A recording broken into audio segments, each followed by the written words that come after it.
Hey, what's up? Today we're going to be reacting to Samito teaching us about how he climbed to champion on support. First of all, Samito, I think you need to fire your thumbnail artist because this thumbnail is absolute horseshit. I mean, what the fuck is this? This is like some shit that AI would give you. So definitely fire your thumbnail artist is the first thing. But yeah, let's react to the video now. Let's see what valuable insights you give. I one-tricked Juno to champion on my main account Hey, I one trick Juno to champion as well. Let's go. and an alt account in both modes. And I'm not only going to give you guys the secret to becoming one of the best Junos out there, the best Juno that you could be, Okay. climb the rank. So specifically a video on Juno. So I also one trick Juno to champion 4. So I'm gonna have a lot of insight into what he's gonna explain to us. Do all these things. There's a nuance and a beauty of this character that I'm gonna be real. I played almost every character and every hero shooter to like a GM champion level for 10 plus years, right? I've seen a lot of different types of characters, but Juno, even amongst all of those characters, has something that stood out to me that no other character has been able to capture. So today, I'm gonna give you the tips. I mean, Juno is a very unique character because she has not a lot of burst in her value. So a lot of her value revolves around consistent pressure rather than big bursts in value like Kiriko and Anna, for example. So maybe that's what he's sort of getting at. We'll see what he explains. Climb on Juno to get everything you need to know about the playstyles you want to lean into, how to get back. Everything you need to know. I probably could talk about how to play Juno properly for 2 hours straight, and he's managed to do it in 9 minutes and 30 seconds, so that's quite impressive actually. So he must have some insane clips on how to But I climb also Juno. want to talk about how she's genuinely changed my perspective on hero shooters because she's the first character of any Okay, I'm character. gonna You guys skip. know I'm Let's the get to the tails to the heads tips. of the coin because she's such a flexible support that I think she's the most flexible support in the game. I think No, Kiriko is infinitely more flexible than Juno. I get what he means, but Juno can pretty much fit into any composition and you'll be fine. But Kiriko is by far the definitive flexible support because she operates well at every single range. On maps which have like which are insanely broad, like Busan Sanctuary, for example, Juno just struggles an insane amount. And against Dive as well, Juno can struggle an insane amount. So I completely disagree with this. He's wrong. Kiriko is by far the most flexible support in the game. you could put Juno on any comp and she'll be good at worst. I think she's a more flexible version of Kiri, at least in 66 No, that's absolutely not true. in terms of the type. Oh, he plays 6v6. I forgot about this guy. He's a 6v6. I mean, Juno's OP in 6v6 because of torpedo, so I don't know how good his advice is going to be. Of comp she can fit into. I'm not saying she's better than Kiri, but I almost played this character anywhere. Let's start out with my favorite part about her kit, and that's her mobility. And I know playing against it is very frustrating, but the way that you can glide into your torpedoes to impact the fights to start, it's the best way to play Juno. When fights start, to kind of wide swing with your jump, not too far, use your glide, maybe not use your glide, and look for a big torpedo where you get. Yeah, that's an okay advice. I mean, it's situational, but you definitely can swing wide with your glide boost. I mean, I think there's really three reasons to use your glide boost. It's to do what he said, which is to swing wide for torpedoes. You can also use it to escape a dive if someone's diving you or the enemies are close to you and you need it to live. Or you can use it just to reposition because you can't see anyone on your team and you're not having any impact. So this is an okay explanation, I guess. Get a bunch of their team and a bunch of your team in it. She has so much map presence whilst being sneaky in the back. And I noticed this when I was playing against Aspen in 6v6. And I was watching her do this every fight. And when you've played the game at a high level for so long, like you start to pick up on the details of how people do their playstyle. In fact, I based my Juno playstyle off of what I watched Aspen do to my team every fight because that's generally how you learn characters. You look at how the best people on those characters are playing and then you adapt it to yourself, right? And she's Well, you don't adapt it to yourself, you just copy what they do because they know exactly what to do. So just copy what Aspen does if you think she's an excellent Juno player. Yeah, I mean, you don't need to adapt it to your own personal playstyle because I don't believe personal playstyles impact anything in Overwatch. Some people say, like, oh, some people can be passive, some people can be aggressive. That's just subjectively not true. There's only one proper way to play Overwatch, and that's just by taking an aggressive off angle and using your abilities correctly. Like, no, there's no such thing as playstyles. I don't know what you're on about. so good at pre-fight building her ult, especially with her torpedo perk. That's the right perk. I forget the name. Locked on, I think it is. Where for every single enemy that you hit, you reduce the Yeah, this is the better minor perk. I mean, the other perk, Familiar Vitals, is okay, but this one definitely is way better. So he's right about this as well. cooldown by 2 seconds. It's insanely strong. It's one of the best minor perks in the game, especially in 6v6, because you're going to be hitting 4 or 5 people every. I mean, I don't get how this is helping me like learn Juno or like learn how to climb to champion on support. Why is this video called "I climb to champion on the support"? Why would you not call it "I one trick Juno to champion"? Here's what I learned. Like, are you stupid? every single fight, so you're just gonna get like a 40% reduction on the cooldown every time you play Juno. It's incredible. So you can set yourself up for some free damage, some good healing on your team before the fight, and you build your orbital ray very quickly off that. So it's really chill and fun to set that up and look for those at the start of every fight. But the way that Juno can play on the map is unique compared to every other support in the game. Every other support in the game outside of Mercy is forced to kind of play on the ground the whole game. But due to Juno's mobility, the way that she can cycle to high Yeah, well done. You take high ground positions. That's truly insightful, Samito. Thank you for that. grounds, triple jump, she gets to play every single map differently than every other. Like, she really is her. Like, she gets to do whatever. I mean, what I'm saying based on his gameplay is he's actually okay at Juno. He knows how to take like off angles, which is soft, so not too deep, and how to play proper range. And his ability usage looks fine. I'm just not learning it a lot, to be honest. She wants. She's way more free to roam the map, and you have a much different game experience when you play Juno. Not to mention, she can heal really like well from medium range compared to some of the other supports, and her blaster is one of the most satisfying like burst guns I've ever gotten to use. Playing that mid range on Juno, where you can quickly use your speed ring to fly in on an angle, and as they jump you, you can use your ring to enable your tanks to walk, and then full torpedo their team. There's no other support in the game that's actually able to do that consistently. Not to mention, she fits well with Well, yeah, obviously. I mean, no other support has torpedoes in their kit, so they can't do that. I mean, what Juno does is very unique in that regard, but I don't think it's completely unique, you know? They're sort of every support is unique in that regard. Like Lucio is the best support in the game in close ranges. That doesn't mean I'm glazing the fuck out of Lucio.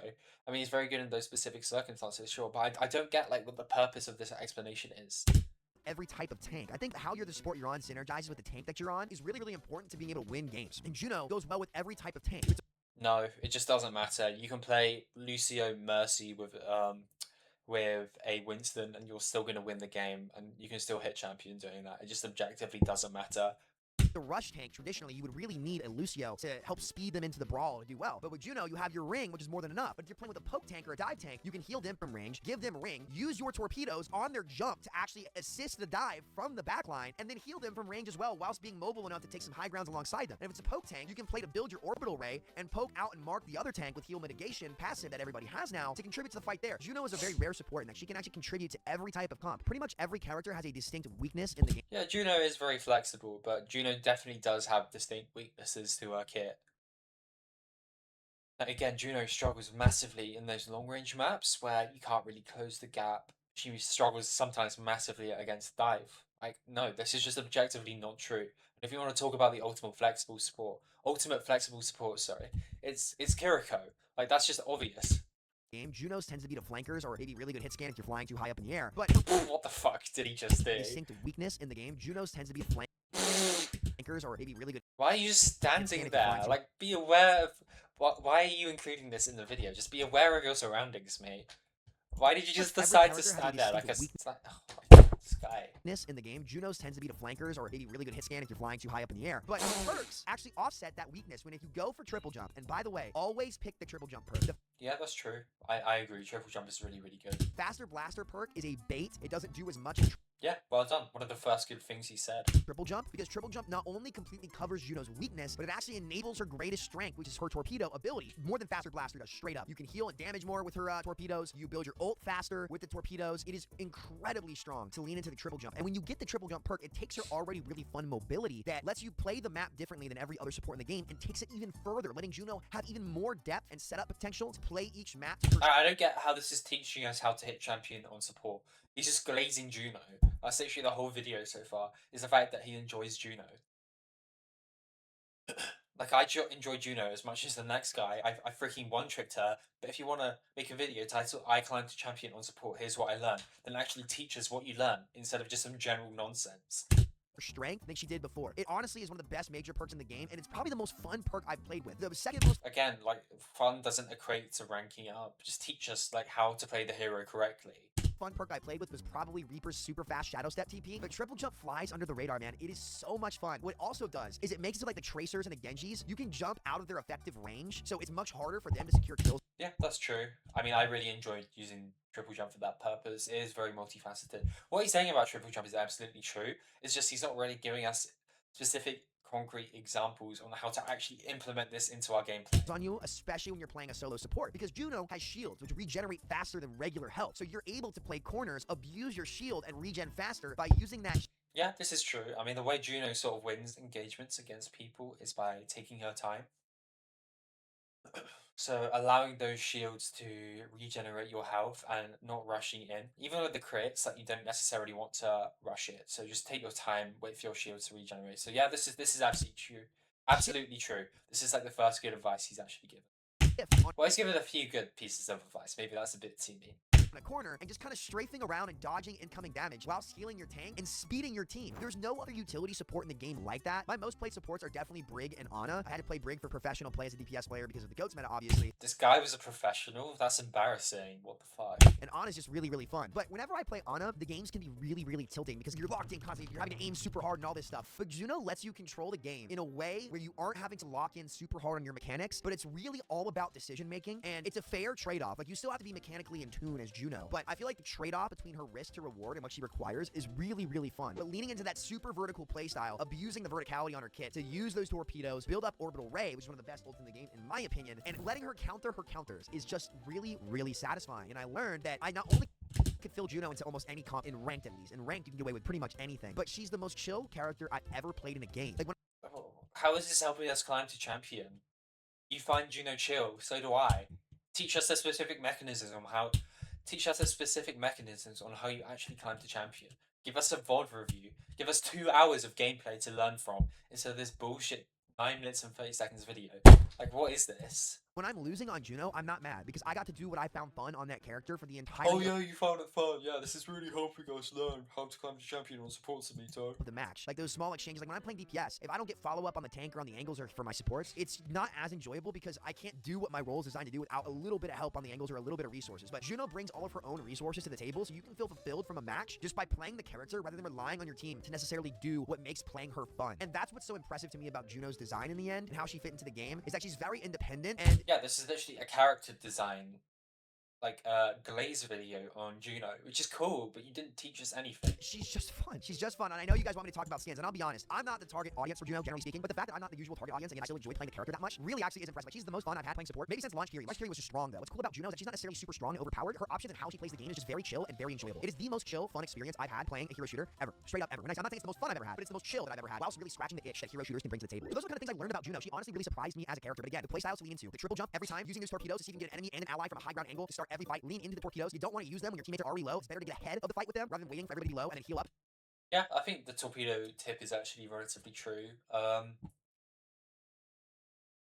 It is obviously contextual, but opening with torpedoes isn't necessarily bad if your team is taking visual aggro. So you get it back and cycle, and then build your orbital ray and go crazy with it. Again, you can use speed ring for any type of tank. She's the most flexible support in terms of what comp she can fit into and enable, specifically what comp she can enable in the game. And it's actually really, really satisfying. If you guys have not played Juno, I honestly really recommend it because, you know, we'll do versions of this where I tell you Well, yeah, I learned so much to this. not to play the character. I would not recommend playing the character, but I really do recommend playing Juno. I think she's the queen of support right now, to be honest. I really do. I think she's the queen of support. I would give it to her over Kiriko because I think Kyrie is just very hated. I don't think Juno is hated. I think Juno's pretty loved. And I really see why. She's a very well-made character, and I honestly did not like her that much at first because I thought the torpedoes were a really stupid ability, but they've grown on me, and I changed my mind. So yeah, I'm a big Juno fan now. Let me know what you guys think. Also, coaching is coming to the coaching Patreon again. It's being run by Coach Mills. If you guys want Juno coaching or any type of coach, Oh my god, this guy has a Patreon, of course. Let's have a look at this.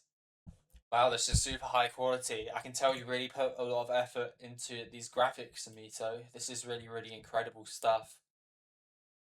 Wow, I definitely want to buy from you. This is just super, super high quality stuff. there and sign up. Everything will be down in the description. So thanks for watching, guys. That is my opinion on Juno. That's what I learned. What do you guys think? Let me know down below. Take care, much love, y'all. Peace out. That was terrible. If you want to make a video titled "This is why I love Juno," then make a video on that. But the way you actually improve at Juno is learning the difference between a predictive and a reactive speed ring, getting good with your verticality, actually hitting headshots, taking soft off angles that make sense for your character, and synchronizing pressure with the rest of your team with torpedoes. This was a terrible video because he didn't actually give any concrete evidence, any concrete advice. This was just a generic, I like the character design of this hero. Like, I actually don't think I really learned anything from this video.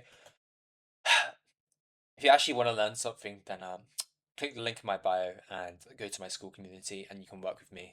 But yeah, this was just a terrible video. Bye, I guess.